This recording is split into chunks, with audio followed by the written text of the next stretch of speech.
What's Hot with Janet Shield Scott podcast.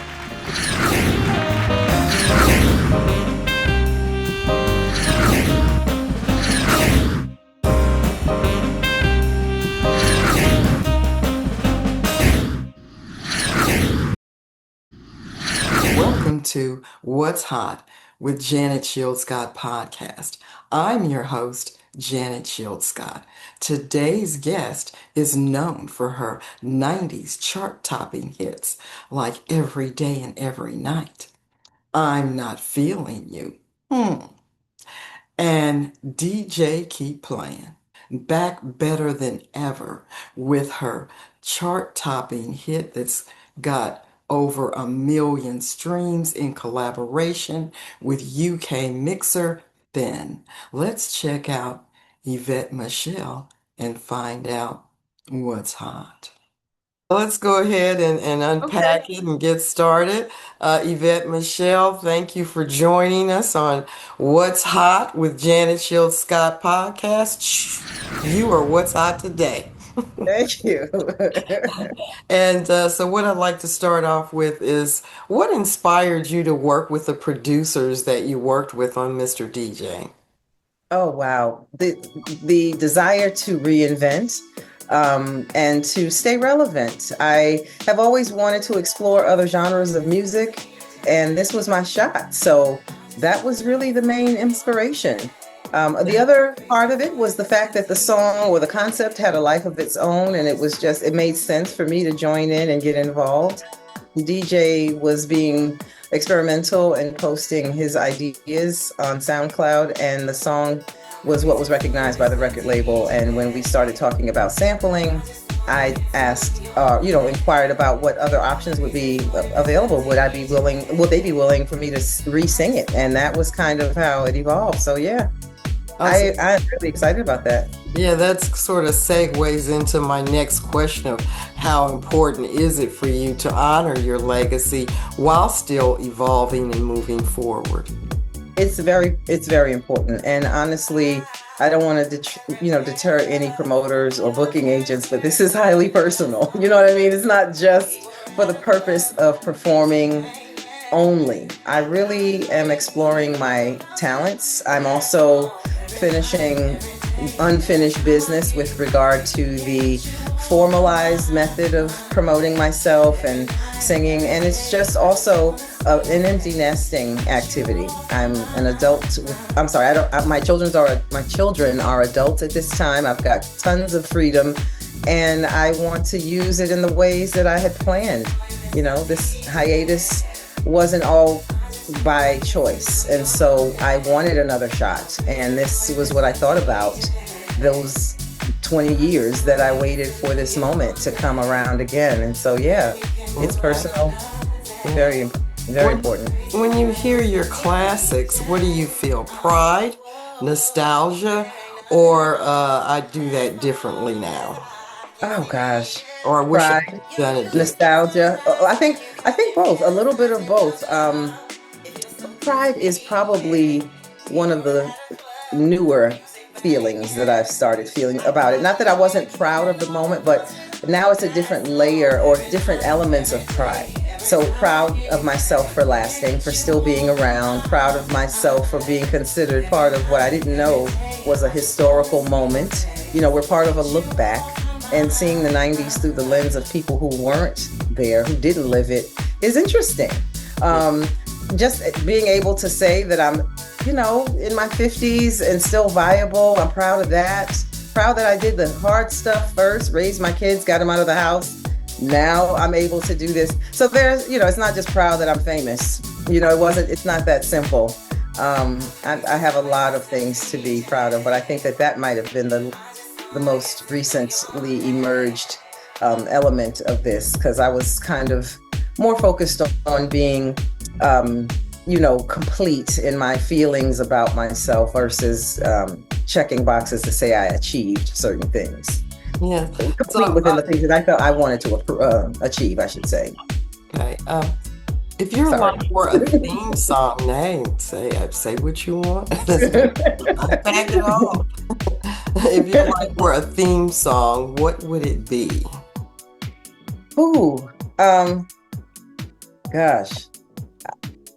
Baby, we made it. I don't know. Is that a song? I don't know. But I just feel like my song would be a mantra around accomplishments in spite of challenges and adversity.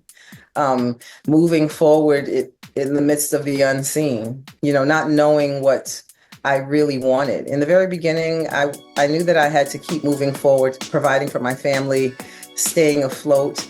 But I was very much tied to being an artist and free flowing and organic and bohemian at the same time. So the conflict between those two, probably, if I could put that in song, would be the theme. So, what does your family think about your music? They love it. They love it. They've been very big supporters. My children, I would say, are now understanding. They were young at the time that I did my thing in the 90s. My parents have always been fully supportive. They didn't really believe what was happening at first because we were pretty traditional and quiet in terms of the way we've lived our life. My mom's an educator. My dad is in law enforcement. So this was very different for what we were used to.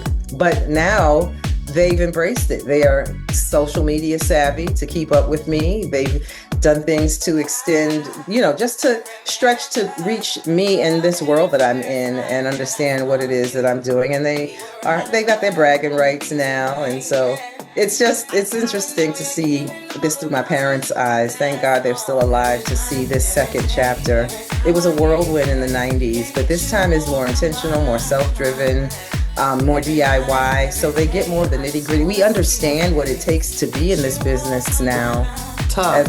I do. You know what I mean? I wasn't really involved in the front end. So, well, the back end, I should say. I was in the front end.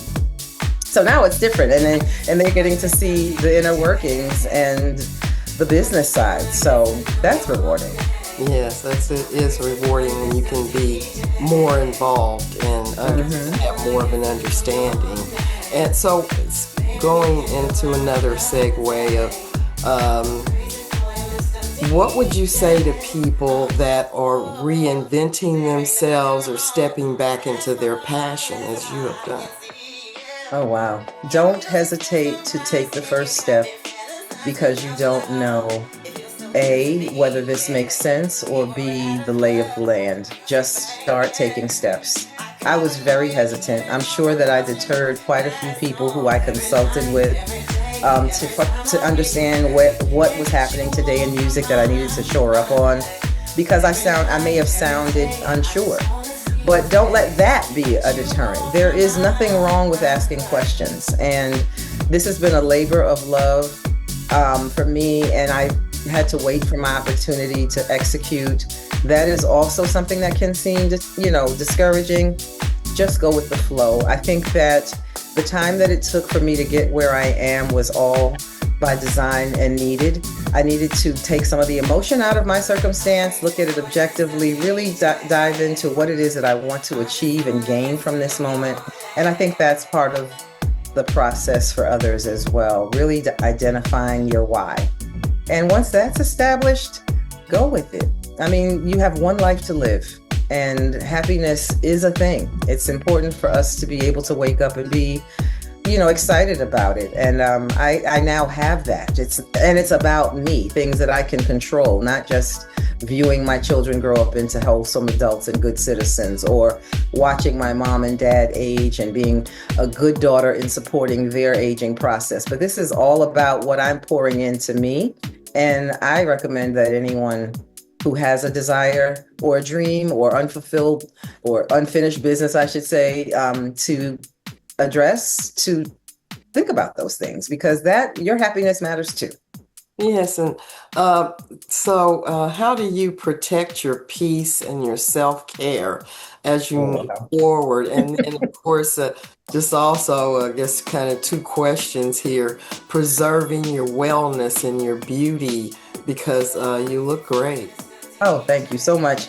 I have been off the grid. That has helped. Working a pretty static, stable life keeps you out of the fray. I am very much into exercise. I do involve myself in running clubs now because I think that in order to remain committed, you have to have an accountability team. And so I have joined Atlanta Track Club. I live in Atlanta now, and that's kept me busy and at least cognizant of the fact that, health is wealth. As far as day to day, I rely on disconnecting. I read a lot, but I now have converted to audiobooks. When I need a palate cleansing of the brain, per se, I'll go read a book. I also I broke my leg about 10 years ago, and part of the healing process, yeah, I've slipped on vacation in Mexico, so I was having a good time. But the long story short is I learned about the meditation being a catalyst for healing. And I started doing that to try to recover quicker. And it turned into a lifesaver. Journaling is the other thing I'd note. Now, I've journaled all throughout my life, but not really intentionally. I started out as just Dear Diary. Now it's more to it than that. It's kind of stream of consciousness, thought, style of writing. And from that, with the introduction of AI and our new technology tools, I've been able to take those moments in time in the last 25 years and create songs that reflect the periods I was in, the thinking, the mindset. And it's just, I may or may not ever use those things publicly, but to see the growth in myself, I think that's the beauty of journaling. You can always go back and reread and see the problems that you've fixed, things you've accomplished, how many things you've checked off your to-do list. And that's encouraging, especially if you're alone and don't want to share your nitty-gritty with a therapist or haven't found someone that you're quite comfortable with. But I believe in mental health and wellness. I know that was a long-winded answer, but I think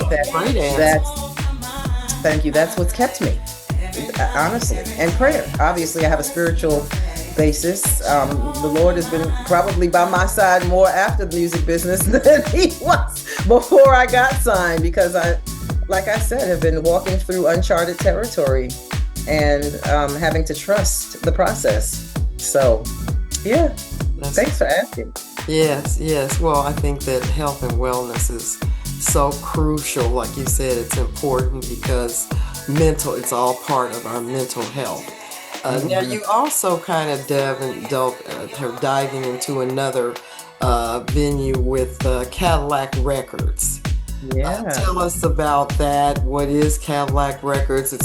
You're now bringing in a whole new audience. How do you feel about that? I love that. It's a social media team that is based in Atlanta. The group of guys decided to come up with a concept of reintroducing legacy acts by riding around in a classic car with a sound system. And it has been such a great vibe. I mean, it's all social media based, but it's an exploitation of the stuff that we don't get to see often. And some of these artists that they're showcasing are like me. They're still alive, but not active because folks don't realize they're still viable. And it was a game changer. I was able to participate for fun. It wasn't really something I had envisioned to be the thing that would bring me back to the surface as it did, but it has. I have been reconnected with old friends, people from the past, people who worked with me at Loud Records and RCA, people who remember their parents listening to the music and had comments and wanted to clarify whether Little Kim's version was first. So it's really created a conversation around the music that I wasn't expecting.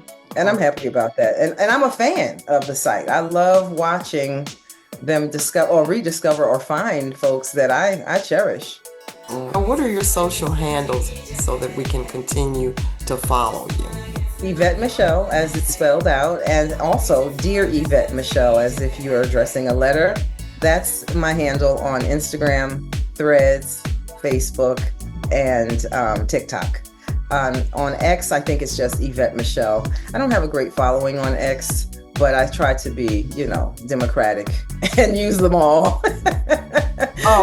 And before you go, let me ask you about the AI. Did you feel scary trying to use that at first, or did it? I did. Scary? No, girl, I'm telling you, it's such a tough question because as person in technology, that's, my field that I worked in the span of the last 25 years. I should have been jumping on it.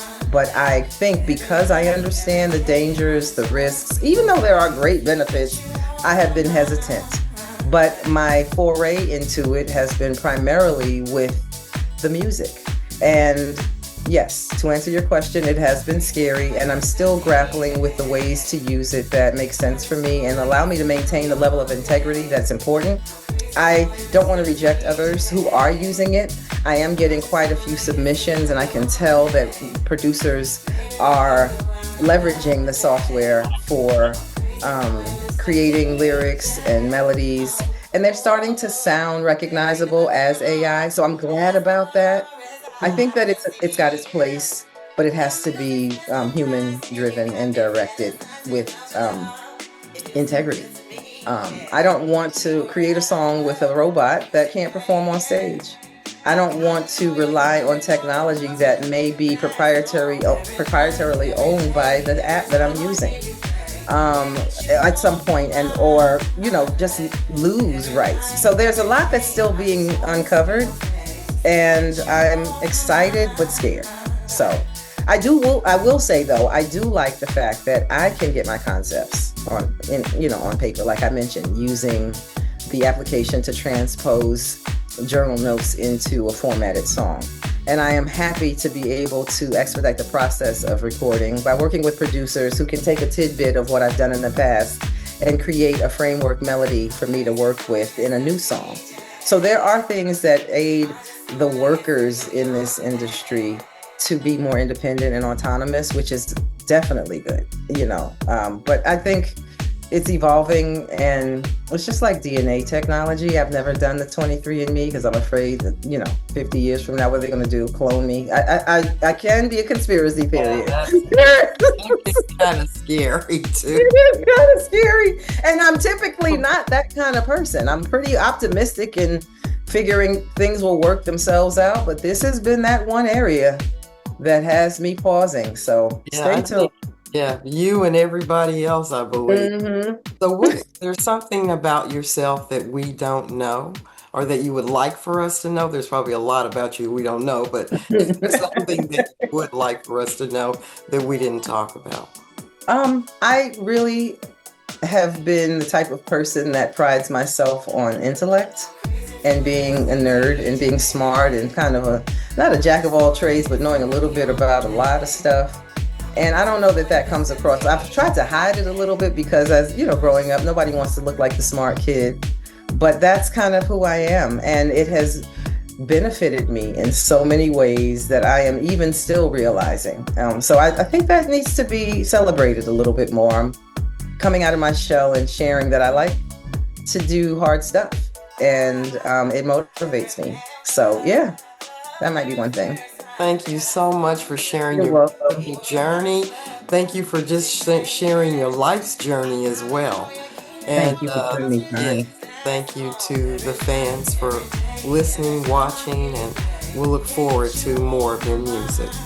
Thank you, Janet. This is a pleasure, and it's great to reconnect with you after all these years and see you thriving.